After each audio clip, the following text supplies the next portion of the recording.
India 2030-40 में वो होगा जो अमेरिका 1990s में था। और अमेरिका में 1990s में एक मूवमेंट आया कि जो छोटे हैं वो मरेंगे, जो बड़े हैं वो टिकेंगे। तो आप देखो अमेरिका में आज सिर्फ ऑनलाइन चल रहा है और बड़े बड़े जाइंट स्टोर्स चल रहे हैं। हर छोटा एंटरप्रेन्योर ख़त्म हो रहा है और यही हालत इंडिया में होने वाला है। आप देखो, मेरा प्रेडिक्शन है कि 75% फैमिली बिजनेस, यानी जिन हमारे फादर ने या दादा ने स्टार्ट किया, 75% बंद होंगे अगले 10 साल में। ये प्रेडिक्शन। आप बात कर रहे हो किराने के स्टोर्स या कोई भी स्टोर्स। मेरे पापा सीए थे, दादा सीए थे, वो एक्सपेक्ट करते मैं सीए बन के उनको ज्वाइन करूँ। मेरा मैन्युफैक्चरिंग यूनिट है, पापा चाचा ने स्टार्ट किया, वो एक्सपेक्ट करते मैं ज्वाइन करूँ। मेरा कोई रिटेल स्टोर है। जितने भी फैमिली बिजनेसेस है जो फादर ने, ग्रैंडफादर ने या फर्स्ट सेकंड थर्ड जन ने स्टार्ट किया, 75% बंद होंगे। नो मैटर वो कितना पैसा बना रहे हैं, कितना प्रॉफिट चल रहा है, मैं प्रूव करके दूंगा। ये एक। सेकंड, 40% जो नॉर्मल बिजनेस है ना, अनऑर्गेनाइज बिजनेसेस, साधारण बिजनेसेस टर्नओवर ले लेते हैं, यानी जो 5 करोड़ और लेस का टर्नओवर करते हैं, 1-2 दुकानदार, छोटा फैक्ट्री, छोटा सर्विस वाला, आपके नज़र में 5 करोड़ एक अच्छा फिगर है। ये सब के ताले लगने वाले। 40% MSME will die, 75% family business will die, guaranteed, और इसे कोई रोक नहीं सकता। बट ये सर हर सेक्टर में है, क्योंकि मोस्टली फैमिली बिजनेस हर सेक्टर में है इंडिया। हर सेक्टर, कोई इंपोर्ट एक्सपोर्ट में, या कोई किराने की दुकान कर रहा है, या किसी और चीज़ का, तो सब पे इम्पैक्ट आएगा इसका। चलो लॉजिक समझते इसका। आपके फादर क्या करते थे दोस्त? सर बिजनेस ही करते थे, रियल एस्टेट का। आप? मैं सर ऑनलाइन चल रहा है, यही आपको पता ही है। देखो, तो आप समझो, हमारे फादर ने जब लाइफ में सक्सेस आया, उन्होंने बहुत मेहनत की है। वो टाइम का मेहनत करने का तरीका अलग था कि सुबह तुम ही 9 बजे पहुँचो, तुम ही शटर खोलो, तुम ही कैश काउंटर पे बैठो, गाली गलौज दो, कस्टमर के साथ तुम ही बात करो। अब समय चेंज हो गया, उनका माइंडसेट चेंज नहीं हुआ। ये रीज़न नंबर 1 है। आपको मैं बोलूँगा 9 बजे जाओ, शटर खोलो, कस्टमर के साथ आप ही बात करो, आप बोलोगे नहीं डिजिटल है, टीम है, मुझे नहीं करना, मैं 12 बजे ही जाऊँगा, मैं सैटरडे संडे ऑफ लूँगा, हमको नहीं करना। पॉइंट नंबर 2, जब आदमी के पास पैसा आता है तो वो क्या करता है? सबसे बड़ा पैसा का इन्वेस्टमेंट वो अपने बच्चों पे करता है। तो हम सबका एजुकेशन हुआ है टॉप, परवरिश में कोई कमी नहीं है, हमको कपड़े मिले टॉप, एजुकेशन मिला टॉप, वेकेशन मिले टॉप। अब ये जब टॉप क्लास लेके जब हम वापस आते हैं और हम देखते तो बोलते पापा I am cool, you are fool, तो अभी भी लाला है डियर डैड। तो वो बोलता है कि यार मेरा टैलेंट यहाँ पे यूज़ नहीं होगा, वो फ्रस्ट्रेट हो जाता है। तो बोलता है पापा मैं एमएनसी में जाऊँगा, मैं गूगल में जाऊँगा, या मैं खुद का टॉक शो खोल दूँगा, या तो मैं खुद ऑनलाइन कर दूँगा, या तो मैं स्टार्टअप करूँगा। मेरे को डॉली चाय वाला बनना है, मैं भी छपरीगिरी से चाय बनाऊंगा। बिल गेट्स तुम्हारे पास नहीं है, मेरे पास बिल गेट्स आएगा। ये सेकेंड रीज़न है। एंड लास्ट रीज़न, जिस बिजनेस में बेचारा बच्चा जाता है तैयार होके, सैक्रिफाइस करके जाता है कि चलो पापा का बनाया मैं इसमें बढ़ाऊंगा, उसमें बापू सेहत के लिए हानिकारक है।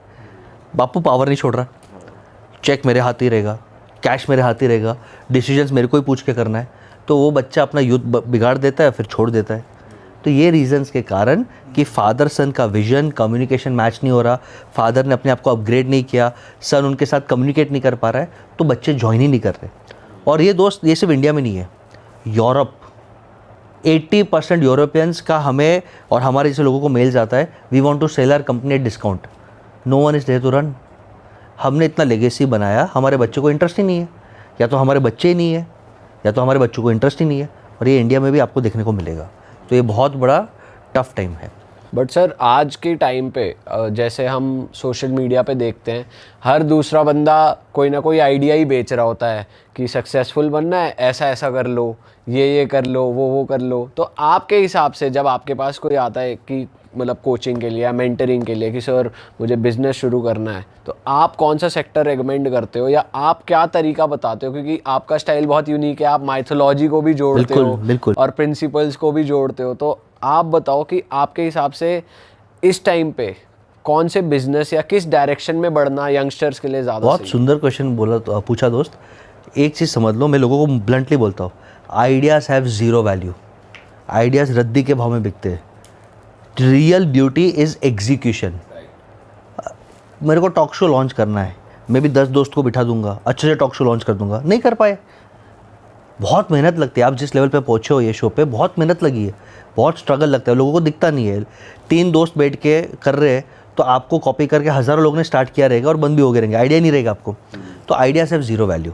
पॉइंट नंबर 2, बहुत बड़ा स्टेटमेंट बोलता हूँ कि बिजनेस में ट्रेंड्स आते हैं, ट्रेंड्स चेंज होंगे, लेकिन हर बिजनेस में करोड़ रुपया कमाया जाता है। हर बिजनेस में अगर आप स्किल पैशन और बेनिफिट पे काम करो। मैं प्रूफ देता हूँ आपको, इसको समझते। एज एन एंटरप्रेनर आपको अपने आप को चेक करना है कि ऊपर वाले ने मेरा फिंगरप्रिंट अलग बनाया, तो मेरे अंदर टैलेंट कुछ है, टैलेंट को ढूंढो। सेकंड, कौन से टॉपिक पे मैं पागलों जैसा काम कर सकता हूँ, संडे काम कर सकता हूँ, रात भर काम कर सकता हूँ, वो टॉपिक ढूंढो। वो दोनों का शादी कर लो, उसमें आप मेहनत करो 10,000 घंटा मिनिमम, आप करोड़ रुपये कमा लोगे। प्रॉब्लम क्या है, हम स्किल ढूंढते नहीं है। हम सोशल मीडिया पे देखते हैं यार कुंभ मेला आ रहा है तो अगले कुंभ में भी पैसा आएगा, वहाँ पे हम डुबकी मार लेंगे, हम ये कर लेंगे। एक एग्जांपल दे रहा हूँ, या हम देखते हैं रियल एस्टेट में बहुत पैसा है, रियल एस्टेट कर लेते हैं, या SIP में बहुत पैसा है, SIP का धंधा कर लेते हैं। हम कॉपी कैट से, हमको शॉर्टकट चाहिए। सेकेंड, किसी को मेहनत आज करना नहीं है।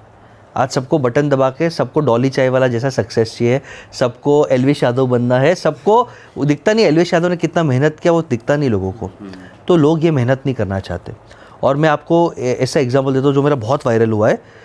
कचरा उठाने में, झाड़ू पोछे करने में भी 100 करोड़ कमाए जा सकते हैं। अच्छा। एक आदमी था जो रेलवे स्टेशन देखता था कि यार ये कितना गंदा है, तो उसने जाके कंप्लेंट किया कि यार ट्रेन साफ़ क्यों नहीं करते हो, तो तू कर ले साफ़। तो उसने कंपनी बनाई और कंपनी में इतना अच्छा ट्रेनिंग दिया कि मल्टीप्लेक्सेस में, ऑफिसेस में वो हाउसकीपिंग का काम करने लगा। इतना अच्छा कंपनी बनाया कि आज राष्ट्रपति भवन का क्लीनिंग वो कॉन्ट्रैक्ट वो कंपनी को दिया जाता है। यानी प्रेसिडेंट, प्राइम मिनिस्टर, पार्लियामेंट का घर, यानी वो कनेक्शंस क्या लेवल के हो गए। और कंपनी का turnover more than 80 crore rupees. BVG India, crazy. BVG India, यानी कचरा साफ करने में पैसा है। मैं आपको और एक एग्जांपल देता हूँ। मार्केट में इतने सारे, अगर आपको करोड़ रुपए कमाने ना, आप मार्केट में स्टडी करो। इंस्टाग्राम, यूट्यूब से नहीं दिखेगा। आप उतरो, फील्ड पे उतरो। आप फील्ड पे उतरोगे तो आपने देखा कि एक थिएटर का झाड़ू पोछा मारने वाला इंसान कितना कमा सकता है। मैं थिएटर में नौकरी कर रहा हूँ, समझो 1980s में, 1990s में, और वहाँ पे झाड़ू पोछा लगा रहा हूँ, क्लीनिंग कर रहा हूँ, सफाई कर रहा हूँ। मेरा सैलरी है 90 रुपया महीने का। कितना मैं कमा सकता हूँ सर? 90 रुपए के हिसाब से तो हज़ारों में ही कुछ। 5,500 करोड़ का कंपनी रन कर रहा है आज। बाप रे। बालाजी वेफर्स, चंदूभाई वीरानी, गरीब आदमी था, सूरत में बिजनेस किया, लॉस किया, मल्टीप्लेक्स में साफ़ कर रहा था, साफ़ सफाई। अभी घर तो चलाना है ना भाई, घर पे बैठा रहूँगा तो कुछ होगा नहीं। वहाँ पे साफ़ करते करते, तभी 1980s 90s में पॉपकॉर्न का इतना फेमस कल्चर नहीं था, चिप्स का कल्चर था। उसने देखा यार मैं सफाई कर रहा हूँ, रोज़ साला चिप्स निकल रहा है, चिप्स निकल रहा है। गैप ढूंढा, वो जैसे कस्टमर निकल रहे थे ना, तो गैप ढूंढा, आज चिप्स बहुत अच्छा है। अगले दिन शो हो गया, आज चिप्स में मज़ा नहीं आया। अगले दिन शो हुआ, आज चिप्स में तेल ज़्यादा है। अगले दिन शो हुआ, अब चिप्स में मसाला ज़्यादा है। उसको गैप देखा क्या कि consistent high quality chips market में कोई बना रहा नहीं है। उस समय 2 भाई को बोला तो दिन भर चिप्स तल, सेम क्वालिटी रख, मैं इधर नौकरी करूँगा और मैं मल्टीप्लेक्स में चिप्स बेचूँगा। उसने मल्टीप्लेक्स ओनर को कन्विंस किया, मल्टीप्लेक्स ओनर उसका पार्टनर बना। 12 कैंटीन्स में उसका चिप्स गया, 12 कैंटीन में चिप्स गया। धीरे धीरे धीरे धीरे उसका एक्सपांड हुआ। आज पैन इंडिया, दुबई, यूरोप, हर जगह वो चिप्स नमकीन बेचता है और टर्नओवर है 5,500 करोड़। यानी स्किल, पैशन, मार्केट गैप, ये 3 चीज़ ढूंढो तो बहुत पैसा है मार्केट में। लेकिन लोगों को आज घर से निकलना ही नहीं है। आजकल के हमारे यूथ माशाल्लाह जेन ज़ी बोलते हैं I am figuring it out. Raj Shamani का जो पॉडकास्ट का टाइटल है फिगरिंग आउट, वो तो डिस्कस करके फाइंड कर रहा है, ये तो सोचने में ही फाइंड कर रहे हैं। I am figuring it out, I am confused, YOLO. भाई निकल भाई, जॉब करो, इंटर्नशिप करो, तो आप एक्सप्लोर कर पाओगे। बिना काम किए you will never find out your skill and passion. Still sir कोई जैसे आप इतना मार्केट को स्टडी करते हो, तो फिर भी जैसे आपने बताया कि अपनी जील और ये सब होना तो बहुत ज़रूरी है कि आप काम कर रहे हो अच्छे तरीके से, बट स्टिल कुछ ऐसा सेक्टर की जहाँ पे और अच्छे से ग्रोथ हो जाए या फिर स्पीडी ग्रोथ हो जाए जो चाहते हैं जेन, जो अगले 5-10 साल जो बहुत बूमिंग सेक्टर्स है, उसका नाम ले लेता हूँ। Of course AI, no question about it. AI technology के बारे में आप प्रॉम्प्टिंग कंसल्टेंट भी बन गए, आप लैंग्वेज ट्रेनर भी बन गए, या AI डेवलपर बन गए, फ्यूचर बहुत ब्राइट है, उसमें कोई क्वेश्चन ही नहीं है। ओके, सेकेंड ऑफ कोर्स आपको समझना चाहिए एनर्जी। हमारे मम्मी पापा AC में नहीं सोते थे, हमें AC में सोने की आदत है। देश का पॉपुलेशन बढ़ रहा है और सबको एनर्जी रिक्वायरमेंट है, तो energy, any company which is working in energy. अभी आप बोलोगे सर AI में इन्वेस्टमेंट लगेगा, शायद नहीं, बट एनर्जी में, विंड मिल्स में, इसमें इन्वेस्टमेंट लगेगा। तो मैं आपको और 2 फील्ड्स देता हूँ जो एवरग्रीन रहेगा। एक है फाइनेंस। हम इंडियंस को अब क्रेडिट कार्ड का आदत लग चुका है, हमें insurance, SIP, credit card, loans चाहिए। तो फाइनेंस का या तो आप बैंक में नौकरी भी कर लो, उनके चैनल पार्टनर्स भी बन जाओ, तो आप ग्रो कर सकते हैं। फिर एक बिजनेस है एनर्जी एंड गॉड। इंडियंस को आजकल अचानक श्रद्धा बहुत खुल गया। धंधा नहीं बढ़ रहा तो सर मैं अपने आप को बाद में बदलूंगा, पहले वास्तु चेक कर लूँगा। तो पहले एस्ट्रो, वास्तु, एनर्जी, मेडिटेशन, ये बिज़नेस भी बहुत अच्छा है। और मैं 2 बिजनेसेस देना चाहता हूँ जो अगले 100 साल तक आपको करोड़पति बना सकते हैं और जिसमें 0 रुपीज़ लगेगा, 1 भी रुपये नहीं लगेगा, 0 रुपीज़। एक बिज़नेस है एजुकेशन एंड इन्फ्लुएंसिंग का। अगर आपके पास स्मार्टफोन है और मोटा भाई का 4G है, लगा दो और कोई नए फील्ड पे आप एजुकेशन करना चालू कर दो।